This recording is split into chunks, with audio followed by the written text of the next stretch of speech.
Sarah, thanks for joining me. What do these NAPLAN results tell you? Andrew, good evening. Well, this is a disastrous result, and it tells us that 1 in 3 children is failing NAPLAN, not meeting the minimum proficiency standards in reading, writing, mathematics. And that tells a shocking story about Australian education. And that's why, Andrew, the Coalition has been absolutely relentless in its advocacy for getting back to basics, focusing on literacy, on numeracy, evidence-based teaching methods that we know work. So I take your point, the concerns you're raising, because your postcode, if you receive the best type of education, does not determine your educational outcomes. And so I think you've really highlighted some pretty regrettable comments by the Education Minister, Jason Clare.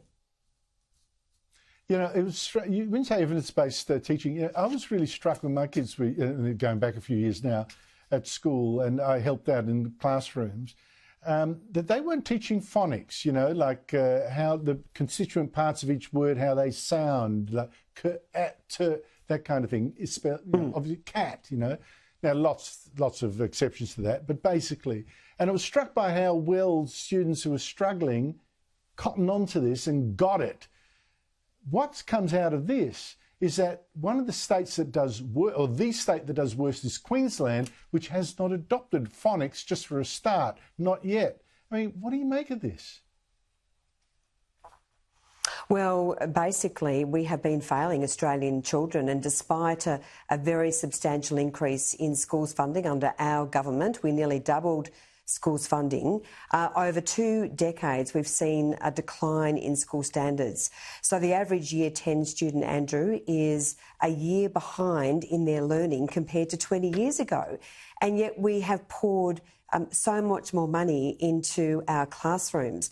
But what's been missing, and I am pleased to see that there is traction now, even with the Education Minister himself, what has been missing is those evidence-based teaching methods, the teaching of phonics, explicit instruction, and the other things that we know work. The grade 1 phonics check is so important to screen children and understand how they are tracking, so that if someone is falling behind, you can identify that child early. And of course, one of the really important recommendations that we made in a Senate inquiry into classroom disruption is the critical importance of teaching children how to behave. That's why we've called for a national behaviour curriculum, because when children know what's expected of them, guess what?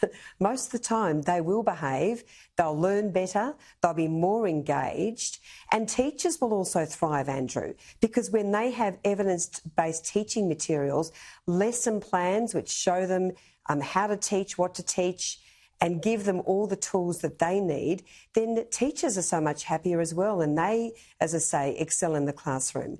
So there's been a generation of students that have been let down, and that dramatically and urgently needs to change. Well, I was struck by the fact that children from overseas-born parents, migrants, are doing better on average than children born from families, you know, here. So it seems a very local problem and maybe a cultural problem. I mean, you look at Chinese students, the Chinese culture tends to really stress education. The Indian culture is also get up and go, at least from the diaspora. I wonder what's going on here. I noticed that some of the good results, like, you know, in Taiwan, in China, in Finland, that continue, you know, that really impress. The classrooms tend to be more culturally homogeneous. I wonder if that's a factor too. Well, Andrew, look, let me just draw on the example of Marsden Road Primary School in Western Sydney, led by a magnificent principal. Her name is Manisha Gazula. She started at the school about 5 or 6 years ago, looked at the results. Most of the children are from low SES families. They are from non-English speaking backgrounds. She transformed the school with evidence-based teaching. The children walk in lines to the library. They are taught how to behave. If the children are late for school, the parents are told off. She stands at the front gate and said, that's not good enough. That does not meet our expectations. And these kids are thriving. Their NAPLAN results have now completely turned around. They're now above the New South Wales average. And these are some of, really from kids from really struggling families, which goes to show that when you have the best evidence-based teaching in the classroom, when children are taught based on the science of reading and learning, then they thrive, and their outcomes, their futures are not determined by their postcode.